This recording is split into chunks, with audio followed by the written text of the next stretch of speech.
हुकूमत सारे पाकिस्तान में तुम्हारी और इल्जाम शहबाज शरीफ के ऊपर शर्म करो। आपने ये 5 के टोले खोसा और वो डैम वाले बाबे का नाम क्या है, साकिब निसार, इसकी इल्जाम लगाने की आदत नहीं जाती। अमेरिका से शुरू हुआ कि अमेरिका ने मेरे खिलाफ साजिश कर दी, फिर अमेरिका से हाथ जोड़ के माफी मांग ली और अब अमेरिका से होता होता होता डोनाल्ड लू से होता होता अब पंजाब के जो वजीर आला बने अभी मोहसिन नकवी साहब कहते हैं इसने मुझे साजिश करके निकाला। तो बंदा इसकी कौन सी बात पर यकीन करे। और अगर यही जो इमरान के हाथ कान और नाक और आंखें बना हुआ था ना, अगर यही वो पाकिस्तान के हाथ कान और आंखें बना होता तो आज मुल्क को ये ना देखना पड़ता। तुम शहबाज शरीफ को इल्जाम देते हो इमरान खान हर बात में महंगाई है तो शहबाज शरीफ, तो याद रखो शहबाज शरीफ की हुकूमत तो सिर्फ वफाक में है।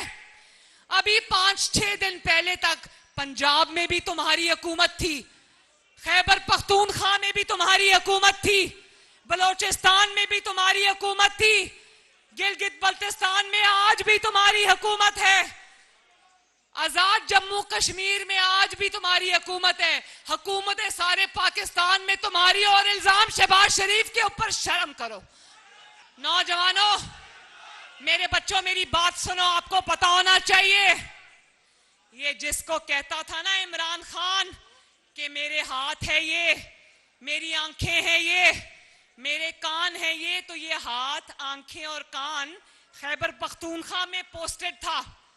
क्यों वहां पर उन्होंने दहशतगर्दों के लिए दरवाजे खोल दिए? क्यों कहा कि दहशतगर्द हमारे भाई हैं, आ जाओ पाकिस्तान के अंदर? और क्यों खतरनाक तरीन दहशतगर्दों को रिहाई दी? नवाज शरीफ साहब ने तारीख में, पाकिस्तान की 75 साल तारीख में, आपको पता होना चाहिए कि 2016 के अंदर नवाज शरीफ वो वाहिद और पहला वजीर आजम था। मुस्लिम लीग नून की हुकूमत वो पहली हुकूमत थी जिसने 2016 में IMF के प्रोग्राम को पूरा करके 2016 में IMF को खुदा हाफिज कह दिया था। और 2016 तक जब नवाज शरीफ साहब ने और इसहाक डार साहब ने IMF का प्रोग्राम चलाया भी था 3 साल, तो कीमतें बढ़ी नहीं थी, कीमतें बरकरार थी। याद है ना? याद है ना? फिर कौन IMF को पाकिस्तान में वापस लेके आया? कौन लेकर आया? और उनको सॉवरेन गारंटीज दे दी। आज मुझे बताओ मेरे भाई और बहनों, जब नवाज शरीफ के दौर में रोटी 2 रुपए की बिकती थी, 5 रुपए की बिकती थी, तो किसको तकलीफ हुई और क्यों तकलीफ हुई? नवाज शरीफ के दौर में जब आटा 35 रुपए किलो बिकता था और बिकता रहा, तो किसको तकलीफ हुई और क्यों तकलीफ हुई? नवाज शरीफ के दौर में जब कारखाने लगे और 22-22 घंटे की लोड शेडिंग से 0 लोड शेडिंग पे पाकिस्तान आ गया, तो किसको तकलीफ हुई और क्यों तकलीफ हुई? आपने ये 5 के टोले खोसा और वो डैम वाले बाबे का नाम क्या है, साकिब निसार, याद रखना वो नवाज शरीफ को ऑफिस से नहीं निकाला, गरीब के घर से उसकी रोटी निकाल दी।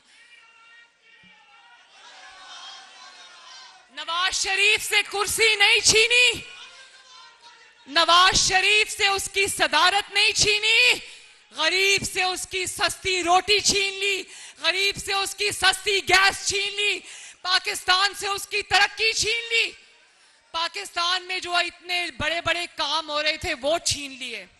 मुझे बताओ, हाथ उठाकर बहावलपुर वालों, मेरे नौजवानों, मुझे बताओ कि अगर नवाज शरीफ के पहले 2.5 साल, 91 के 2.5 साल, फिर 97 के 3 साल और ये वाले 4 साल, कुल मिला के 5, 6, 7, 8, 9 साल अगर निकाल दो, नवाज शरीफ के 9 साल अगर पाकिस्तान की 75 साल तारीख से निकाल दो तो बाकी खंडरात बचते हैं पाकिस्तान के अंदर।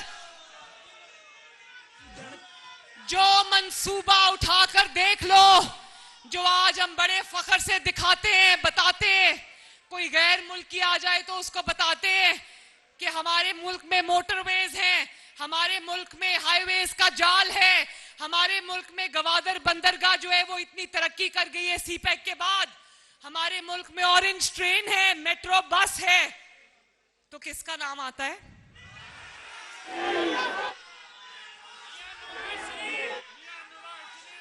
और आज जो हम आराम से अपने घरों में सोते हैं कि हमारे मुल्क की सरहदें जो हैं वो महफूज हैं, हम एटमी मुल्क हैं, तो एटमी धमाके करने वाला कौन है? तो जब मैं ये कहती हूं कि नवाज शरीफ 75 साल में नवाज शरीफ के 9 साल निकाल दो तो बाकी क्या बचता है? बाकी कुछ नहीं बचता। कल भी एक अंधोनाक वाकया हुआ, दिल हिला देने वाला वाकया हुआ खैबर पख्तूनख्वा में, जो दहशतगर्दों का हमला हुआ जिसमें सैकड़ों जानें चली गई। मैं इंशाल्लाह जाऊंगी वहां पर। मैं ये पूछना चाहती हूं कि जिस दहशतगर्दी को नवाज शरीफ ने ज़र्बे अज़्ब लड़कर, रद्दुल फसाद लड़कर, पाकिस्तान अफवाज पाकिस्तान ने अपने जानों के नजराने देकर, पुलिस ने अपनी जानों के नजराने देकर जिस दहशतगर्दी जैसे बला से पाकिस्तान की जान छुड़ा दी थी, वो दहशतगर्दी आज पाकिस्तान में जिसने क्यों सर उठाया, खैबर पख्तूनख्वा में दहशतगर्दी का वो दिल हिला देने वाला वाकया क्यों हुआ? मैं बताती हूं क्यों हुआ। मैं बताती हूं क्यों हुआ। हाथ आंखें जिसको कहता था वो अफगानिस्तान में खड़ा होकर कावा पी रहा था और कहता था सब ठीक हो जाएगा, सब ठीक हो जाएगा। अभी खैबर पख्तूनख्वा में कुछ दिन पहले तक 10 साल इमरान की हुकूमत रही है। कितने साल? तो कौम ये सवाल पूछती है कि 10 साल में तुमने काउंटर टेररिज्म डिपार्टमेंट की क्या कैपेसिटी बिल्डिंग की है? वहां पर उनके पास कोई चीज नहीं है, ऑफिसर्स के पास, पुलिस के पास निहत्ते सीनों पर गोलियां खा रहे हैं, क्योंकि खैबर पख्तूनख्वा को तो सिर्फ हेलीकॉप्टर के खर्चों के लिए रखा हुआ था। तो क्या कैपेसिटी बिल्डिंग की है? मैं ये भी बता दूं कि आज दहशतगर्दी की बात करने वाला कान खोल के सुन ले कि जब ये 4 साल वजीर आजम रहा, 8 मीटिंग्स हुई सिक्योरिटी पर पार्लियामेंट के अंदर, पार्लियामेंट हाउस के अंदर। ये एक भी मीटिंग में नहीं गया, एक भी मीटिंग में नहीं गया। लीडर ऑफ द हाउस था, जाली सही वजीर आजम तो था ना। और आज भी जब जरूरत पड़ती है फोरेंसिक लैब की, तो शहबाज शरीफ की बनाई हुई लैब में पंजाब में आते हैं ये।